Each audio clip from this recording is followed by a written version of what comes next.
Leave him alone! Stay out of this! I said leave him alone. Nobody ever looked at Tasha Williams the way people look at someone who matters. Not the commuters who stepped around her in the morning, their coffee cups steaming in the cold Chicago air, their eyes fixed somewhere above her head as if she were a post, a fire hydrant, an inconvenient piece of furniture placed where a human being had no business being. Not the shop owners who waved her off before she could even open her mouth, their hands cutting the air in short, dismissive arcs. Not the social workers who processed her paperwork with the hollow efficiency of people who had long since learned to stop asking follow-up questions. At 25 years old, Tasha Williams had become invisible, not the romantic kind of invisible that poets write about, but the brutal, grinding kind that strips a person of their name, their story, and eventually their belief that they were ever worth knowing at all. It had not always been this way. There was a version of Tasha Williams that existed before the eviction notice, before the phone calls she stopped answering, before the night she sat on the edge of her former bed in an apartment she could no longer afford and made the quiet, terrible calculation that there was nowhere left to go. That version of Tasha had worn a uniform black pants, a white-collared shirt, non-slip shoes, and had shown up every night at a mid-range restaurant on the north side of the city, where she carried plates of pasta and refilled water glasses and smiled at strangers until her cheeks ached. She had been good at the job. Not spectacular, not destined for management, but steady and reliable and kind, in the way that people who have grown up without much tend to be kind attentively, practically, without expecting anything in return. She had been paying off a small debt. She had been sending money home to her mother, who was not well, and who lived 2 states away in a house that needed more repairs than either of them could afford to talk about. She had been doing what millions of people do every single day. She had been holding it together with her bare hands. Then the restaurant closed. Not dramatically, no scandal, no fire, no headline. The owner simply handed everyone a final check one Tuesday afternoon and said he was sorry, and the words landed like stones in still water, and the ripples spread outward from that moment, in ways that Tasha could not have predicted. She found another job within 2 weeks, at a grocery store, 3 neighborhoods over, but the hours were fewer, and the pay was lower, and the math stopped working almost immediately. She applied for assistance and was told she was in a queue. She asked her landlord for an extension and was told her lease would not be renewed. She called her mother, who cried, and Tasha held the phone away from her ear so the sound wouldn't reach all the way down into the part of her chest where she kept the things she couldn't afford to feel. She had one friend she trusted enough to ask for help, and that friend was already sleeping on someone else's couch in a city far away. The queue moved slowly. The lease ended on a Friday. By Saturday morning, Tasha Williams was outside with 2 duffel bags and nowhere specific to be. That had been 2 years ago. 2 years of learning which shelters had beds and which ones didn't, which churches served hot food on which nights, which parking garages were warm enough to sleep in without drawing attention, which doorways were safe and which ones weren't. 2 years of navigating a city that was designed. She had come to understand not to exclude people like her, but simply to ignore them, which in practice amounted to the same thing. She had found a rhythm of sorts, a daily geography of survival that took her from one corner of the city to another, in a loop she could walk in her sleep. She knew the security guard at the downtown library who let her sit inside and charge her phone without hassle. She knew the woman at the soup kitchen who always put extra rice in the bowl when no one was looking. She knew which bus drivers would let her ride without a fare on cold nights, and which ones would call dispatch. She had built, out of nothing, a small infrastructure of survival, and she maintained it with the same quiet diligence she had once brought to carrying plates of pasta across a dining room floor. What she had not built, and what she missed with a specific physical ache she could not always locate or name, was a sense of being seen. Not pitied, she had received enough pity to last several lifetimes, and it always came wrapped in something that felt uncomfortably close to contempt. Not helped exactly, though she was not above accepting help when it was offered without conditions. What she missed was the simpler thing, the feeling of being noticed by another human being in the way that implies you are a person of consequence, that your presence in the world registers, that you could not simply be stepped over or looked through or waved away without something being lost. She had not felt that in a long time. On cold nights, lying in the doorway of an abandoned furniture store with a tarp pulled over her duffel bags, she would sometimes try to remember the last time someone had looked directly at her and seen, without hesitation, a person worth looking at. She could never quite place the memory. It felt like trying to remember the color of a room she had visited as a child, present once, but gone now, and leaving only the vague certainty that it had existed. Despite everything, or perhaps because of it, Tasha had not turned cold. This surprised people. When they encountered it, the warmth in her, the reflexive generosity that surfaced even when she had almost nothing to give. She shared food when someone near her had less. She helped an elderly man navigate the shelter intake forms one afternoon, when no staff member was available to assist him, sitting beside him for over an hour and explaining each question in plain language until he had what he needed. She once gave her last set of dry socks to a woman she had never met, because the woman's feet were bleeding inside her shoes, and Tasha happened to have the socks and happened to notice.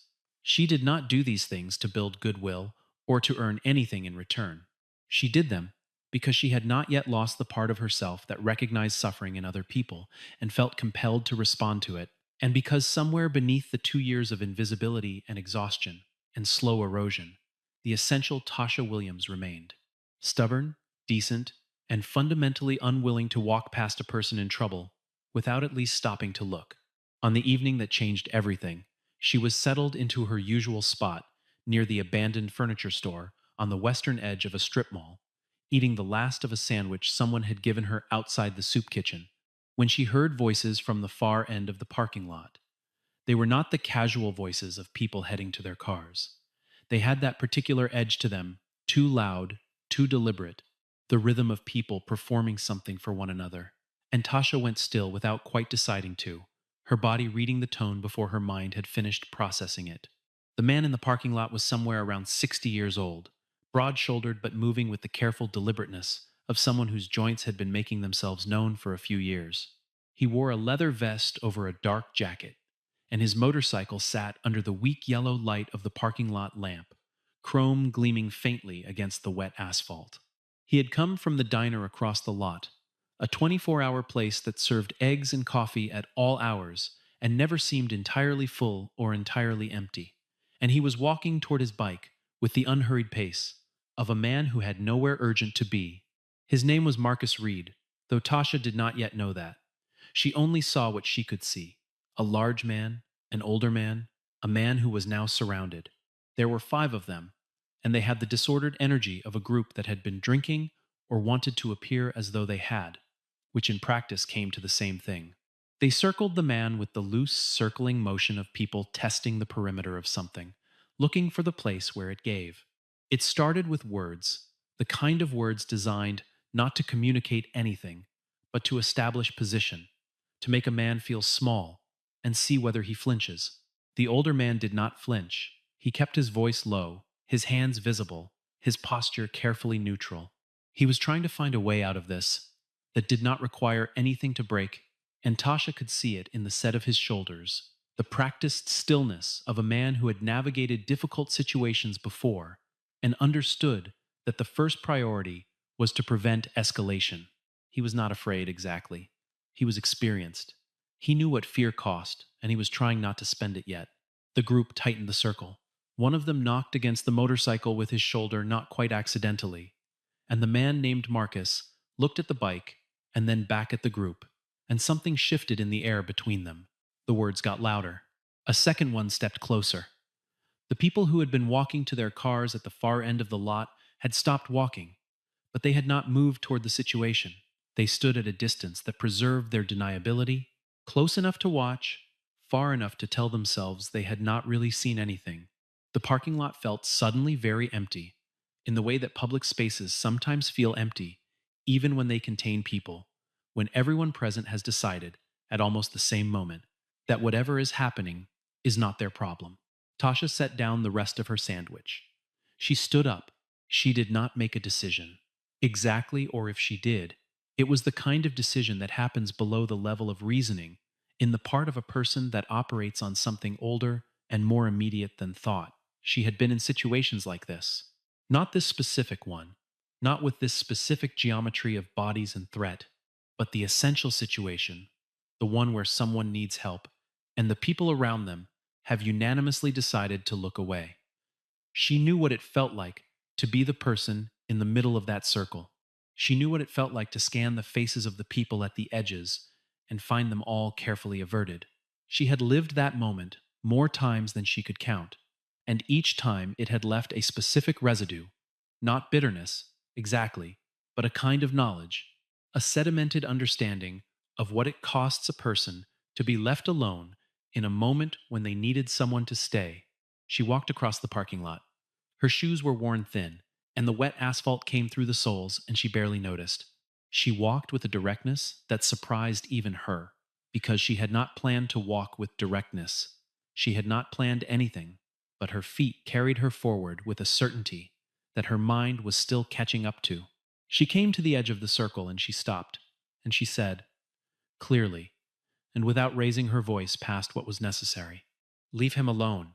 The five of them turned to look at her.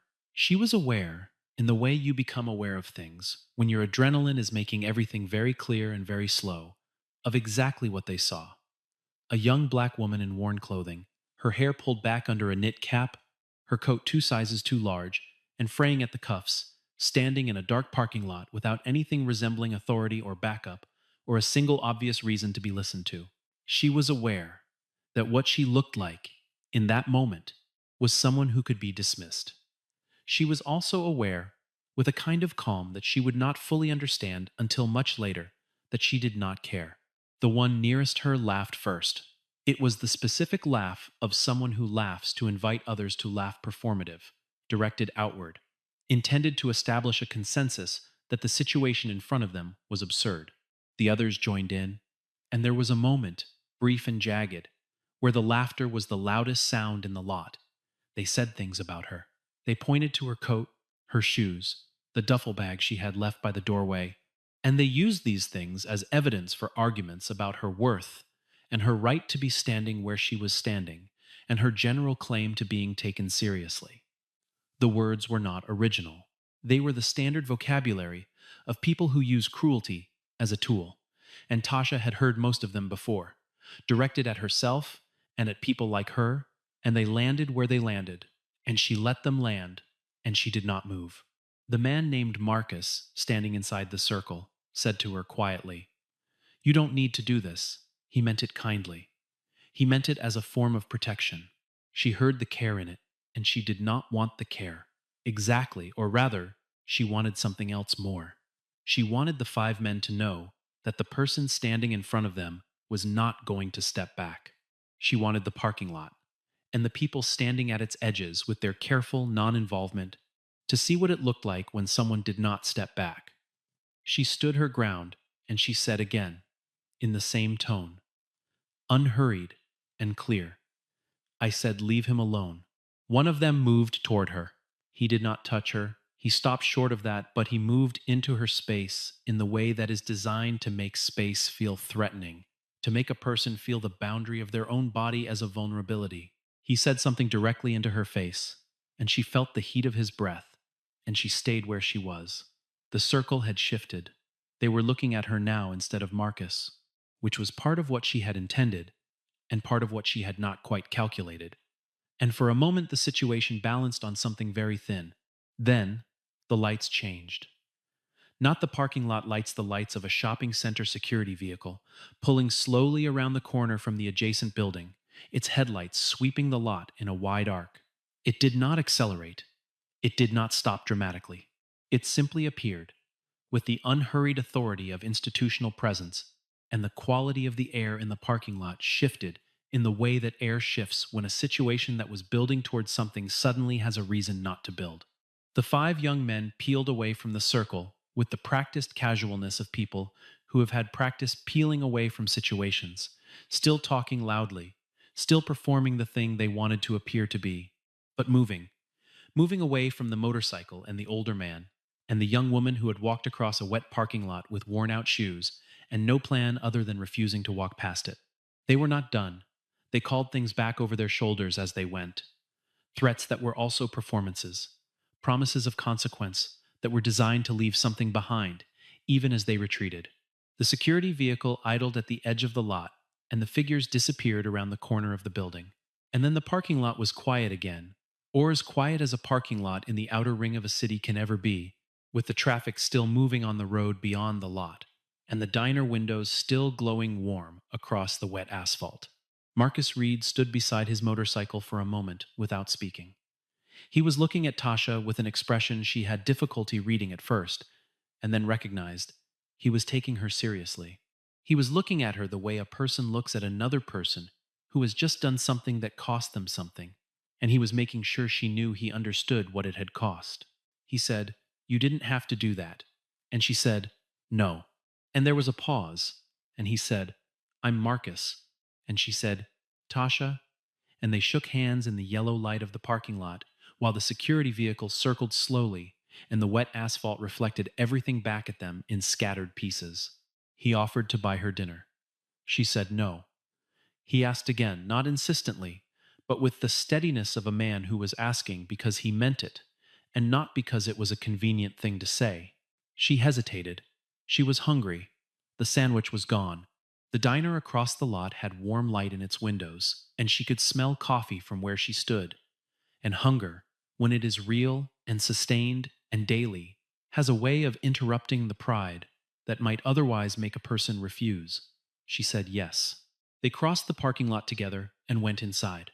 The booth was near the window, and the waitress brought coffee without being asked, and Marcus ordered eggs and toast, and she ordered the same, because it was the thing she could see the price of without looking too long at the menu. They were quiet for a moment, in the way that people can be quiet together when they have just come from somewhere loud and difficult and need a moment for the air to settle. Marcus wrapped both hands around his coffee cup and looked at it, and then he looked at her, and he asked how long she had been living outside. He did not ask it the way most people asked it, with that particular inflection that carries a secondary question, the one that really means, how did you let this happen to you? He asked it the way a person asks a question they genuinely want the answer to, and the distinction was so unexpected that for a moment she didn't respond. She told him some of it. Not all of it. She had long since learned to calibrate how much of the story to give, to protect the parts of herself that were still tender from the particular damage that comes from telling your truth to someone who doesn't handle it carefully.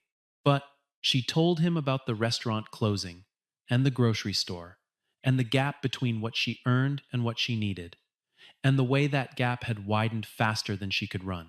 She told him about the shelter system and the waiting lists and the bureaucratic fog that settles around a person in crisis and makes every next step feel like swimming through something thick. She told him, because something in the way he listened made it safe to say that the hardest part was not the cold or the hunger or the physical difficulty of living without walls. The hardest part was the invisibility, the daily experience of being looked through by people who could see her perfectly well and had simply decided she was not worth the trouble of seeing. Marcus listened. He did not offer advice. He did not tell her things would get better. He did not perform sympathy in the way that sympathy is often performed, with expressions calibrated to communicate the correct emotional response without requiring anything of the person making them. He just listened with the full, still attention of a man who was hearing something that mattered. And Tasha, who had not had a conversation like this in a very long time, felt something shift in the region of her chest. Not resolve, not hope, nothing as large as that. Just the small, significant thing that happens when a person is in the presence of someone who is genuinely paying attention. He didn't say much about himself. He told her his name was Marcus. He mentioned obliquely that he had been part of a riding community for most of his adult life, that these people were important to him, that he had ridden long enough to have accumulated a few more miles and a few more years than his joints would prefer. He said it lightly, as if it were not important, and Tasha filed it away without knowing yet why it would matter. When the bill came, he paid it without ceremony, and he walked her back across the parking lot to her things. and he stopped before he reached his bike, and he turned to her and he said, simply and without decoration, "You stepped in when you didn't have to. You did it for a stranger. Not many people do that." She shrugged and said something about how it wasn't a big thing. He looked at her for a moment with that same serious, attending look, and he said, "It was to me." He climbed on his motorcycle, and the engine turned over with a low rumble that she felt in her sternum, and he rode out of the parking lot and turned onto the street and was gone. She watched the taillight until it disappeared. Then she went back to her doorway and pulled the tarp over her duffel bags and lay down and looked at the overhang above her and thought about the evening and the diner and the warmth of the coffee and the way Marcus Reed had asked her how long she had been living outside, and the particular, almost forgotten sensation of having been asked something by someone who actually wanted to know. She did not know what he did after he left. She would find out later, but that night she slept without knowing that Marcus Reed, 3 miles away, and had pulled into the parking lot of a bar. He knew well, a bar with motorcycles out front and a back room full of people he had ridden with for decades, and had walked straight to the back and sat down and told them what had happened. He told it simply, the way he told most things. A young woman, homeless, stepped in between him and 5 guys who wanted trouble. Didn't hesitate. Stood her ground even when they went after her. Didn't ask for anything. Didn't even know his name when she did it. He said it with the matter-of-fact tone of a man reporting something that had surprised him, which was itself remarkable, because not many things surprised Marcus Reed. The room listened, and when he was done, there was a silence of the particular kind that happens when a group of people has just heard something that has reached past their conversational armor and landed somewhere real. Marcus Reed, as it turned out, was not a peripheral figure in the riding community of Greater Chicago. He had been riding for over 30 years, and in that time he had become the kind of man that people describe as a pillar, without exactly meaning to use such a formal word. A man whose presence in a room settled something, whose opinion on a matter carried weight, not because he demanded it carry weight, but because he had spent 3 decades earning it through the quiet and consistent means by which trust is actually built. He had been through things with these people. He had shown up when they needed showing up. He had ridden hundreds of miles to attend funerals and rallies and events that mattered, and the accumulated record of his presence had made him, among this community, a man whose word meant something. So when Marcus Reed sat in the back room of that bar and told the story of a homeless young woman who had stepped into a parking lot confrontation to protect a stranger, the people listening were not listening politely. They were listening the way you listen when the person talking is someone whose words you trust. And what they heard was not just a story of an act of courage, though it was certainly that. What they heard was something about loyalty and about the specific kind of courage that requires nothing in return, that asks for no recognition, no reward, no relationship with the outcome.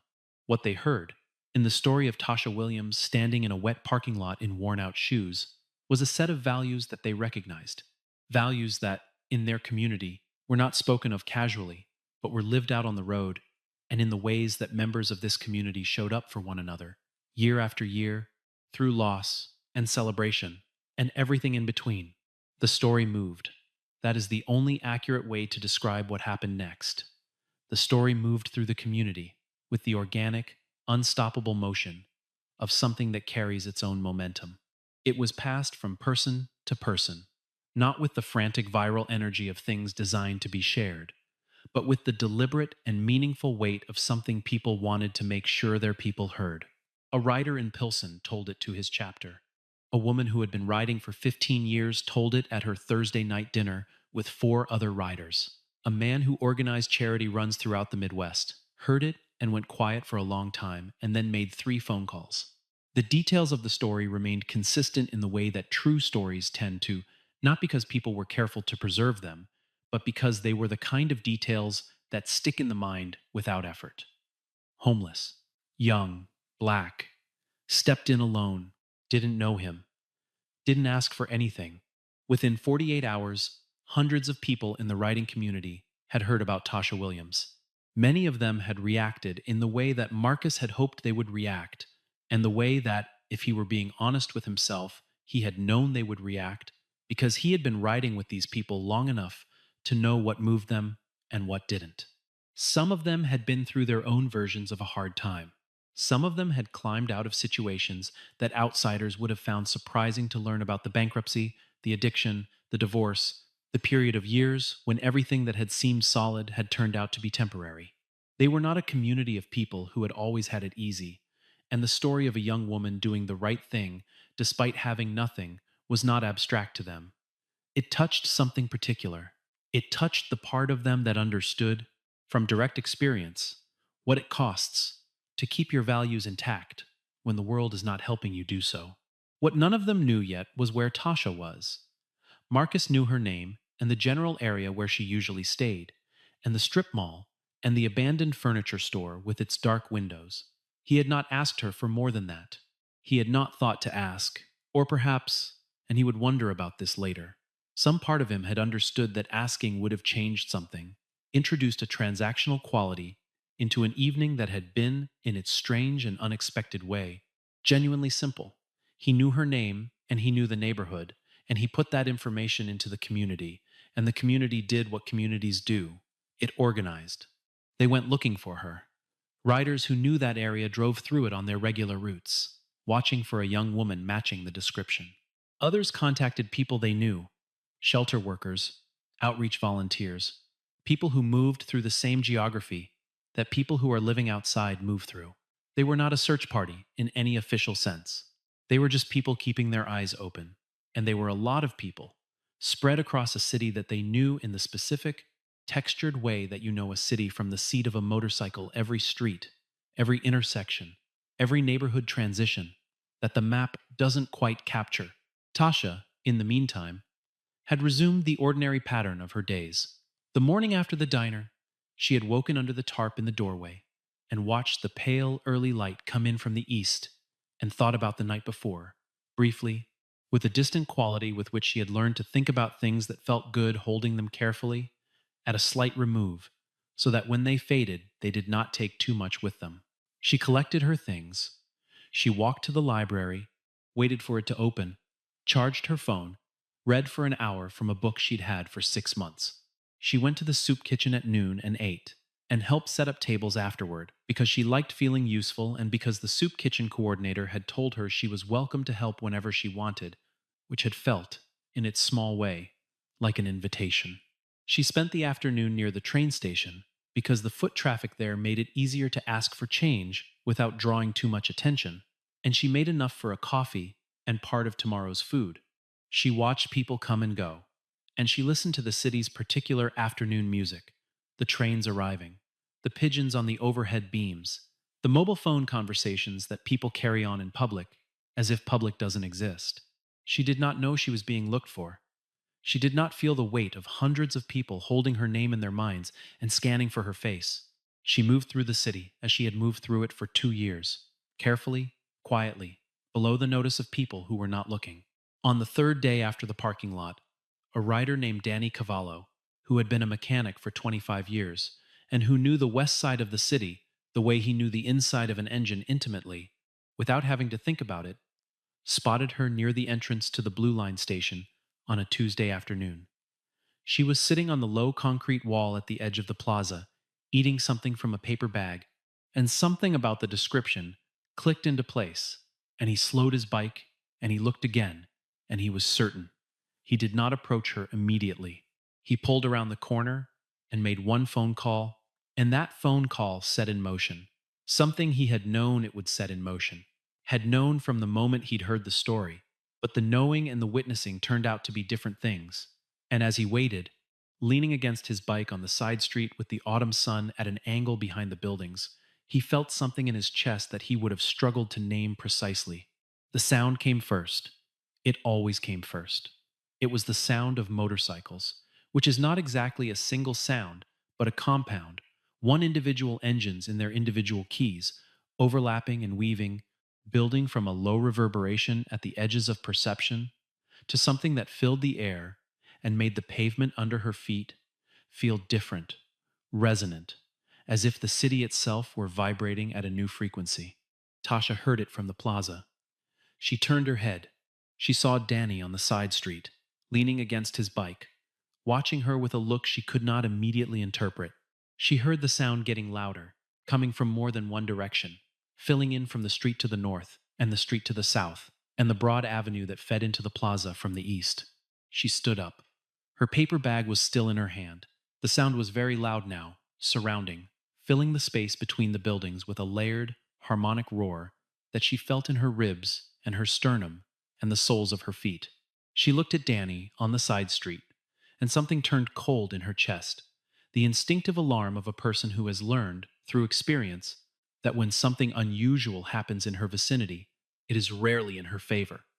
She thought, I don't know what I did, but I need to leave. She took one step toward the station entrance, and then the first line of riders came around the corner from the north. They came in a column, 2 by 2. The way riding communities travel when they are traveling together, an organized procession that has its own decorum, its own choreography, its own way of moving through space that conveys both individual presence and collective purpose. The first pair came around the corner, and then the second, and then the third, and Tasha stopped walking and stood still because the column did not stop. More came around the corner from the south, more from the avenue to the east. The plaza filled with the sound and the motion of motorcycles, and riders who had come from 100 different starting points, all converging on this one location on a Tuesday afternoon. And Tasha Williams stood in the middle of it with her paper bag still in her hand and her worn shoes on the wet concrete, and her heart doing something very fast and irregular inside her chest. The lead motorcycle stopped 20 feet in front of her. The rider dismounted slowly, with the deliberateness of a large man in his 60s, who has been sitting on a motorcycle for a long time and is taking care of his knees. He removed his helmet. He had gray at his temples and laugh lines around his eyes, and he was looking at her with an expression she recognized. The same expression from the diner 3 days ago, the one that said she was being seen. Marcus Reed walked across the plaza toward her, and behind him the column of motorcycles was still arriving, riders pulling off the street and into the plaza and the surrounding blocks, filling every available space with chrome and leather and engine noise, and the presence of people who had come from all over the city and the region beyond, to be here for a reason that Tasha did not yet fully understand. Marcus stopped in front of her. He looked at her for a moment without speaking, and she looked back at him, and the sound was immense around them. Hundreds of engines, hundreds of people, an entire community that had mobilized because of something she had done without thinking in a parking lot 3 nights ago. She said, because she could not think of anything else to say, "What is happening?" And Marcus said, "These are my people." And he said it the way a person says a thing that is also an explanation of a much larger thing, a sentence that carries, inside its few syllables, 30 years of history and loyalty and the accumulated weight of a life lived in community. He gathered the riders who were nearest to him, a dozen or so, though more were coming, and more had already arrived and were waiting, and he stood before them and before Tasha, and he told the story. He told it the way he had told it in the bar, simply and without embellishment, because it did not need embellishment. A woman stepped in when nobody else would. She didn't know me. She didn't have anything to gain. She stood her ground when they went after her, and she didn't ask for a single thing after it was over. He said it to the crowd, and the crowd was quiet, in the particular way that crowds are quiet when they are attending, fully, to something that has reached them. He said it, and riders who had already heard the story heard it again, and it was the same story in the same words, and it landed the same way it had landed the first time, which is how you know a story is true. The things that happened after that were both large and small, and they happened in the disorderly, overlapping way that kindness happens when it is genuine, not organized like a charity campaign, with roles and logistics and a visible infrastructure, but emergent, arising from 100 separate impulses all pointed in the same direction. A woman who managed a staffing agency came forward and pressed a card into Tasha's hand and said she had a position available and wanted to talk. A man who owned 3 apartment buildings on the south side told her he had a unit she could move into while she got back on her feet, no deposit, first 3 months covered, and he wrote the address on the back of an envelope and gave it to her with both hands. the way you give something to a person you want to make sure receives it. Others brought bags they had packed in the hours before clothes, hygiene supplies, a winter coat that fit, things gathered quickly and without ceremony, because the situation was clear and the need was known, and the community did what communities do when both of those things are true. Tasha stood in the middle of it. She had not cried in a very long time, had trained herself out of it, or trained herself to defer it, to store whatever needed to be felt until she was somewhere private, and the feeling was manageable. She had learned to keep her face still in public because a crying homeless woman was a target, was an invitation for the wrong kind of attention, was another way of being visible that she could not afford. But standing in the plaza with hundreds of motorcycles around her, and Marcus Reed beside her, and a coat being placed over her shoulders, and a woman squeezing her hand and saying, "You're not alone," she felt the control slip. She felt the thing she had been holding together, quietly and competently, and at great cost, begin to come apart in the way that things held together too long will sometimes come apart when something offers them permission. She cried in the middle of the plaza, surrounded by 1,000 strangers who had driven from across a city to tell her that what she had done mattered and that she mattered, and the sound of the engines was all around her. And it was not the crying of despair, but the other kind, the kind that comes when something that has been lost is offered back, tentatively, from an unexpected direction. A writer named James, who had been through his own particular wilderness 8 years before, and who now owned a small auto body shop on the west side, appeared at her elbow and told her he had a job opening for someone who was reliable and willing to learn. He said it conversationally, as if they were continuing a discussion they had already been having. She looked at him through the crying she was trying to stop, and he looked back at her with the patient, undemanding look of a man who had been where she was and had learned that patience was the only useful posture in the vicinity of someone who has been through a long and difficult thing. She said she didn't know anything about cars. He said that was fine. They would teach her. What he actually needed was someone he could count on, and he had heard she was someone you could count on. She nodded. He nodded. It was, in its way, one of the simplest job interviews in history. The months that followed were not seamless. They were real, which meant they were complicated and uneven, and full of the small obstacles that attend any significant life transition. The paperwork, the unfamiliar routines, the adjustment of learning to sleep behind a locked door and to trust that the door would still be locked in the morning. The apartment was small, and the furniture was minimal, and some nights she lay awake in it, listening to the silence and wondering why the silence felt strange, and then remembering that she had spent 2 years falling asleep to the ambient sounds of the city, unmediated, without walls. James was a patient employer. He did not demand that she perform gratitude or overcome everything at once. He expected her to show up on time and do what she said she would do. And she showed up on time and did what she said she would do. And over the weeks, it became clear to both of them that the arrangement was working. She was good with customers. She had the particular gift of making people feel that their problem, the noise from the engine, the dent in the door, whatever they had come in with was being taken seriously because she was taking it seriously, because she took things seriously, because she was Tasha Williams, and that was how she was built. She stayed in contact with the community, not in any formal way at first.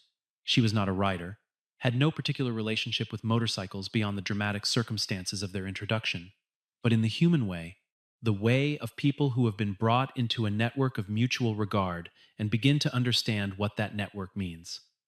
Marcus called to check in. The woman from the staffing agency connected her with a financial literacy workshop. Danny Cavallo, who had spotted her near the train station, turned out to live 3 blocks from the apartment and brought her a plant for the window ledge, explaining that it was hard to kill and that this was the main criterion he used when selecting plants for people. She laughed. It was a laugh that surprised her, with its own completeness, full and unguarded, the laugh of someone who has had something returned to them and has not yet learned to be careful with it. 6 months from the parking lot. The annual rally was held every autumn in a fairgrounds outside the city, a gathering of riders from the region, a weekend of community and remembrance and celebration, and the particular pleasure of being surrounded by people who know what you love and love it alongside you. Tasha had heard about it in the preceding weeks and had not been sure whether she belonged there. She had mentioned this uncertainty to Marcus in one of their phone calls, and he had said, simply, that belonging was not something you applied for, it was something you were told, and he was telling her. She drove to the fairgrounds on a Saturday morning in the car she had saved enough to purchase older, reliable, bought with the pride of money she had earned, and she found the entrance and parked and walked through the gates into the noise and the motion and the smell of engines and leather and autumn air. Marcus found her near the food vendors. He had saved her a seat at the table nearest the low stage that had been constructed at one end of the fairgrounds. She sat beside him and watched the events and the people and the gathered evidence of what a community looks like when it has been built over decades by people who have decided to show up for one another. She watched a man give a moving tribute to a rider who had died that spring. She watched children learning to sit on small motorcycles under the supervision of adults who were laughing and reaching out steadying hands. She watched two women, who had clearly known each other for 30 years, embrace with the specific ease of people who have not run out of things to be glad about in each other's presence. And then Marcus was at the microphone. He was not a man who sought stages, and the discomfort was visible the way he adjusted his bearing, the way he held the microphone, like it was an unfamiliar tool, but he spoke with the same directness he brought to everything else. He told the parking lot story again, but he told it this time to the full assembled crowd, to the hundreds of people who had come from across the region and who knew some version of the story already and who were hearing it from the source for the first time. He told it, and the fairgrounds was quiet, the specific outdoor quiet of a crowd of people whose attention is complete. He said, "A young woman who had lost everything still had everything that matters: her values, her nerve, and her willingness to stand up for a stranger."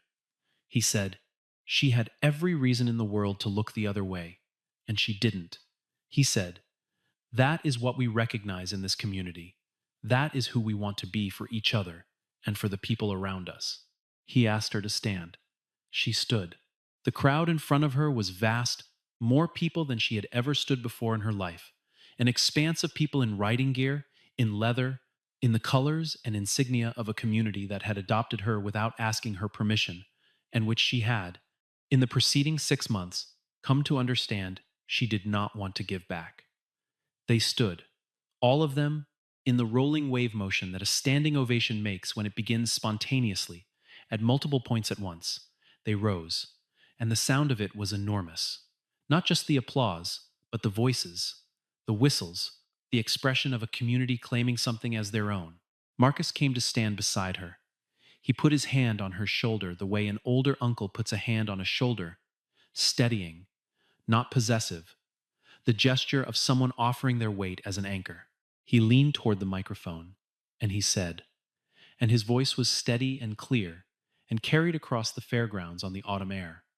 That night, she thought she was protecting a stranger, but what she was really Tang though she didn't know it yet, was finding a family. Tasha looked out at the crowd. She was aware of everything at once: the smell of the air, the quality of the light, the distant sound of engines from the parking area, the weight of Marcus's hand on her shoulder, the faces of people who were looking at her with the expression she had spent 2 years not seeing, the expression that said she was a person of consequence, that her presence here registered, that she could not simply be stepped over or looked through or waved away without something being lost. She was aware, standing on that stage with the crowd before her and the sky above and the community around her on all sides, that this was the moment she had been trying to remember on those cold nights under the tarp, the moment of being seen by someone who looked directly at her and found, without hesitation, a person worth looking at. She had walked into a parking lot alone on a rainy night with no plan and worn-out shoes, and the simple, stubbornly maintained belief that it was wrong to walk past a person in trouble without at least stopping to look. She had not done it to be found. She had not done it to be rewarded. She had done it because she was Tasha Williams, and that was how she was built, because the part of her that recognized suffering in other people had not been extinguished by 2 years of being treated as though she did not fully exist, and because that part of her stubborn and persistent and quietly magnificent, had walked her across a parking lot and planted her feet and said what needed to be said. The engines in the parking area beyond the fairgrounds turned over as the day wound down that layered, harmonic sound that she had learned to associate with these people, with this community, with the warmth that had entered her life from an unexpected direction and shown no signs of leaving. She heard it, and something settled in her chest, low and solid and permanent, the way things settle when they have found the place they belong. She looked at the crowd. She looked at Marcus. She looked at the sky above the fairgrounds, pale blue and enormous, the kind of sky that contains everything if you are in the right condition to see it. And for the first time in longer than she could clearly remember, she knew with the full and unqualified certainty of a fact, not a hope, not a possibility, not a thing she was trying to believe, that she would not have to face whatever came next alone.